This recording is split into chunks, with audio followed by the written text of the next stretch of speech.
स्वस्ति श्री गणेशाय नमः। ओम स्वस्ति श्री सरस्वते नमः। ओम श्री गुरुभ्यो नमः। आज का वृत्तांत है कर्दम ऋषि की तपस्या व कर्दम ऋषि का देवहूति के साथ में विवाह का प्रस्ताव।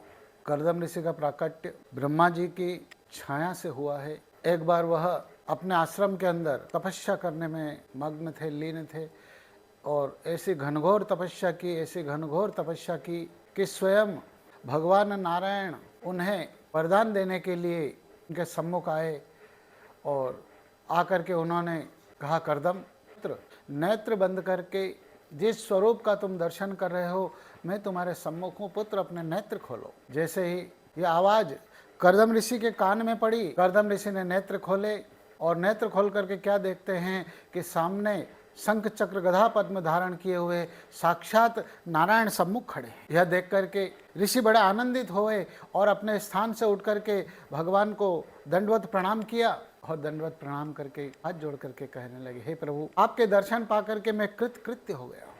तब भगवान नारायण स्वयं ऋषि से कहते हैं, ऋषिवर, आपकी तपस्या से मैं बड़ा प्रसन्न हूँ, जो चाहते हो वरदान मांग लीजिए। तब कर्दम ऋषि ने कहा, प्रभु, मैंने किसी इच्छा से आपका तप नहीं किया है। मैंने यह तप इसलिए किया कि मुझे आपकी आराधना, आपका जप, आपका स्मरण, आपका ध्यान करने से मुझे एक शांति की अनुभूति होती है, मुझे अच्छा लगता है प्रभु, इसलिए मैंने आपका तपस्या की है, मुझे कुछ नहीं चाहिए। फिर भी भगवान नारायण ने कहा, कर्दम, अपने लिए नहीं सही, मेरी इच्छा, मेरा मन रखने के लिए कुछ ले लो, मांग लो। कर्दम ऋषि ने कहा, ऋषिवर, प्रभु, मुझे कुछ नहीं चाहिए। तब भगवान ने कहा, मैं कहता हूँ इसलिए मांग लो। कर्दम ने कहा, प्रभु नहीं, अगर मांगना मुझे आपसे अगर वरदान लेना ही होता तो यह तो एक सौदा हो जाता है, यह व्यापार हो जाता है। प्रभु, मैंने किसी भी भावना से, किसी इच्छा से, किसी हेतु से यह कार्य नहीं किया। प्रभु, मैंने तो मात्र अपने मन को सुख की अनुभूति और शांति की अनुभूति इसलिए प्रभु यह कार्य किया, और आपका स्मरण करना, आपका जाप करना, आपके नाम का गुणगान करना मेरा परम कर्तव्य है। तब भगवान नारायण ने कहा, कर्दम, एक बात कहूँ। कर्दम ऋषि ने कहा, प्रभु आदेश। तो एक काम करो ना, मैं कहता हूं तुम विवाह कर लो। कर्दम ऋषि ने कहा, प्रभु विवाह कर लो?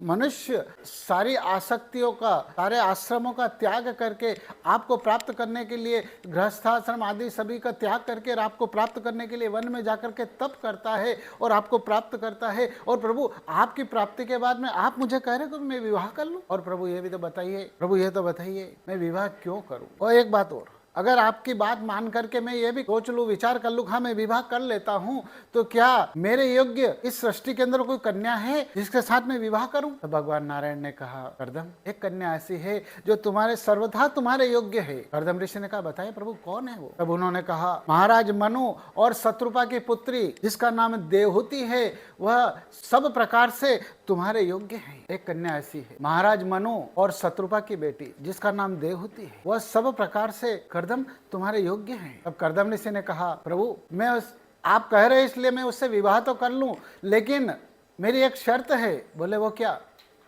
पहले मैं उसकी परीक्षा लूंगा और परीक्षा के अंदर अगर वो सफल हो गई, पास हो गई, उत्तीर्ण हो गई ना, तो मैं विवाह कर लूंगा। भगवान नारायण ने कहा, कर्दम, आप चाहो तो परीक्षा ले सकते हो। ऐसा कह करके भगवान अंतर ध्यान हो जाते। उधर भगवान देवर्षि नारद को महाराज मनु के पास भेजते हैं और महाराज मनु भी अपनी बेटी देवहूति के योग्य वर की तलाश कर रहे थे। देवर्षि नारद ने जाकर के महाराज से कहा, महाराज चिंता में लग रहे हो, क्या बात है? तब महाराज मनु ने देवर्षि नारद से सारा वृतांत कह करके सुनाया। तब उन्होंने कहा, हे महाराज, मैं भगवान नारायण के कहने पर आपके पास आया हूँ, आपकी पुत्री देवहूति का विवाह कर्दम ऋषि के साथ कर दीजिए। वह सब प्रकार से आपकी पुत्री देवहूति के योग्य है, क्योंकि एक पिता को सबसे अधिक चिंता ये इस बात की होती है कि उसकी बेटी के लिए योग्य वर की प्राप्ति हो, क्योंकि योग्य वर जब अब उसकी बेटी को मिल जाता है ना, वो पिता निश्चिंत हो जाता है। यही चिंता राजा मनु को सता रही थी और देवर्षि नारद ने आकर के उस चिंता का भी समाधान कर दिया। महाराज मनु शत्रुपा और देवहूति को साथ में लेकर के जहाँ कर्दम ऋषि का आश्रम था, जिस वन के अंदर, उस वन में जाते हैं और कर्दम ऋषि के आश्रम पर पहुंच करके उनके कर्दम ऋषि के जो शिष्य थे ना, उनसे जाकर के कहते हैं हमें कर्दम ऋषि से मिलना है। तब उन शिष्य ने कहा आप थोड़ी देर प्रतीक्षा कीजिए, मैं गुरुदेव से आज्ञा लेकर के पुनः आता हूँ। ऐसा कह करके वह शिष्य कर्दम ऋषि के पास में गए, जाकर के उन्हें प्रणाम किया। गुरुदेव प्रणाम, महाराज मनु, शत्रुपा और उनकी पुत्री आपसे मिलना चाहते हैं, आपसे भेंट करना चाहते हैं। जब अपने शिष्य के द्वारा यह बात सुनी, कर्दम ऋषि को भगवान नारायण की बात स्मरण आ गई। तब उन्होंने कहा उन्हें सम्मान पूर्वक लेकर के आइए। वह शिष्य उन्हें द्वार पर लेने के लिए गया। इतने में ऋषि कर्दम ने उनकी परीक्षा के लिए 3 आसन बिछाए, 3 आसन लगाए, और जैसे ही उनकी कुटिया, जिस कुटिया में बैठ करके वह तप किया करते थे, प्रभु का स्मरण किया करते थे, प्रभु का जाप किया करते थे, उस कुटिया के द्वार के ऊपर जब महाराज मनु और शत्रुपा द्वार पर पहुंचे ना, कर्दम ऋषि ने उनका अभिवादन किया। उनके पश्चात देवहूति द्वार पर आई ना, तो द्वार पर आकर के उसकी दृष्टि जैसे ही कर्दम ऋषि के ऊपर पड़ी ना, कर्दम ऋषि का तपोबल इतना उच्च था कि उनके चेहरे की आभा देख करके देवहूति मंत्र मुग्ध हो गई और ये मन ही मन कर्दम ऋषि को अपना पति रूप में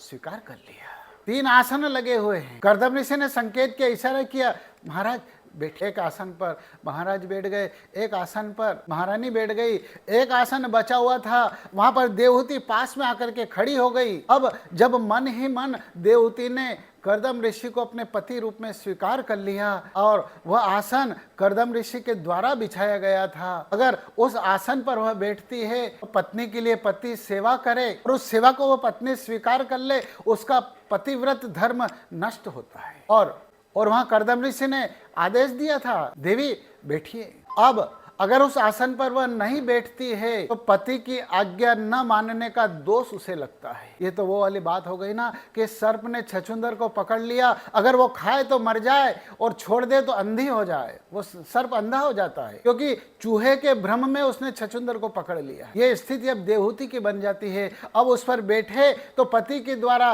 वो आसन बिछाया गया, उस आसन बिछाने में ऋषि का श्रम लगा, पतिव्रत धर्म नष्ट होता है।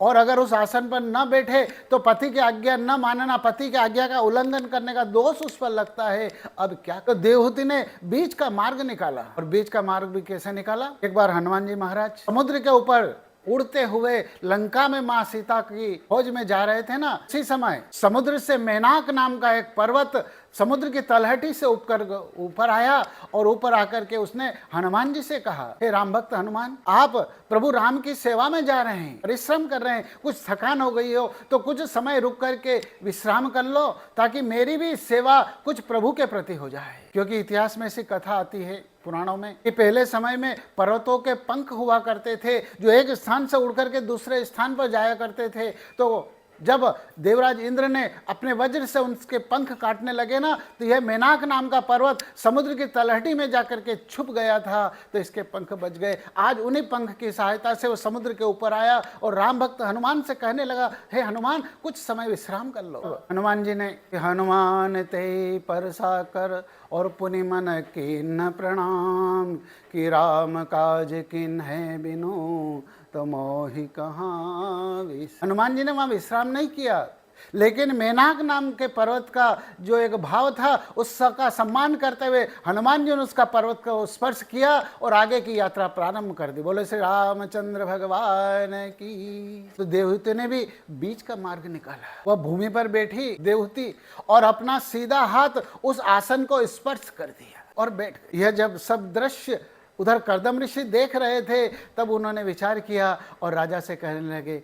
राजा ने कहा, ऋषिवर, मेरी बेटी देवहूति का कन्यादान मैं आपको करना चाहता हूँ, इसे आप स्वीकार करें। तब कर्दम ऋषि ने महाराज मनु से कहा, महाराज मैं विवाह तो करूंगा लेकिन मेरी एक शर्त है। महाराज ने कहा, बताइए क्या शर्त है आपकी? तब उन्होंने कहा, मैं विवाह के बाद भगवान के ध्यान में तपस्या में लीन हो जाऊंगा। और अब विचार करो, पिता के सामने अगर ये प्रस्ताव रखा जाए कि शादी होते ही मैं तपस्या में लग जाऊंगा, तब उन्होंने महाराज विचार करने लगे कि यह बात तो गले नहीं उतरती है, क्योंकि आप गृहस्थ धर्म का पालन नहीं करेंगे और तपस्या में लग जाएंगे तो विवाह का औचित्य क्या रहेगा। उधर महारानी के भी मन में असमंजस हुआ। तब महाराज ने कहा, ऋषिवर, आपकी ये बात हमें मंजूर है, लेकिन तपस्या के बाद में तो गृहस्थ धर्म का पालन करेंगे। तब कर्दम ऋषि ने कहा, हाँ, मेरी तपस्या पूर्ण होने के बाद में मैं गृहस्थ धर्म का पालन करूंगा और एक पुत्र का जन्म होगा तब तक मैं गृहस्थ धर्म का पालन करूंगा और पुत्र जन्म के बाद में मैं पुनः संन्यास्त जीवन व्यतीत करने लग जाऊं। यह बात जब महाराज के सम्मुख प्रस्ताव रखा गया, महाराज विचार करने लगे कि कम से कम देवहूति की स्वीकृति तो ले लें। जब महाराज मनु और शत्रुपा ने देवहूति से पूछा, बेटी क्या आपको यह शर्त मंजूर है, तब अब माता पिता के सामने मर्यादा होती है जवाब देने की। पिता ने प्रश्न किया था कि क्या तुम्हें मंजूर है, लेकिन मर्यादा के कारण देवहूति कुछ बोल न सकी, लेकिन अपना आचरण जो उन्होंने किया ना, अपने पैर के नाखून से धरती को कुरेदने लगी और उन्होंने जो साड़ी पहन रखी थी, जो चुनरी धारण कर रखी थी, उस चुनरी का पल्लू लेकर के उंगली में लपेट। यह दृश्य, यह भाव देख करके महारानी तुरंत समझ जाती है कि देवहूति को यह रिश्ता मंजूर है। और देवहूति ने महाराज से कहा, महाराज देवहूति ने स्वीकृति दे दी है। उसी समय महाराज मनु और शत्रुपा उनकी बेटी देवहूति का पाणी ग्रहण संस्कार कर देते हैं और कन्यादान राजा कर्दम के हाथ में कर। ऐसा कह करके महाराज मनु और शत्रुपा अपने राज्य को चले जाते हैं। कर्दम का अर्थ होता है कंपयति पापानि इति कर्दम, जिनके नाम लेने मात्र से पाप कांपते हो। और जिस जीवात्मा ने, जिस संत ने, जिस महात्मा ने अपने इंद्रियों के ऊपर विजय प्राप्त कर ली हो, उसे कर्दम कहते। और देवहूति का अर्थ होता है कि जिसके आवाहन करने से देवता साक्षात उन्हें सम्मुख आकर के दर्शन देते हो ना, वहां उसे देवहूति। और ऐसी दो परम उच्च कोटि की विभूतियों का जहां मिलन होता है, तो ऐसे स्थान पर साक्षात ब्रह्म, साक्षात नारायण भी के आंगन में जन्म लेकर के खेलना चाहते हैं। और जब कर्दम ऋषि ने भगवान से विवाह का प्रस्ताव भगवान ने रखा था, कर्दम ऋषि ने स्वीकृति तब दी थी जब भगवान ने कहा था, हे कर्दम, तुम अगर जो विवाह करोगे ना, तो मैं स्वयं पुत्र बन करके तुम्हारे घर जन्म लूंगा। और जब भगवान ने ये कहा कि मैं पुत्र बन करके तुम्हारे घर में जन्म लूंगा ना, तब देवर्षि वह नारायण की बात को कर्दम ऋषि ने स्वीकार करके विवाह की स्वीकृति दी थी। बोलिए कृष्णचंद्र भगवान की जय।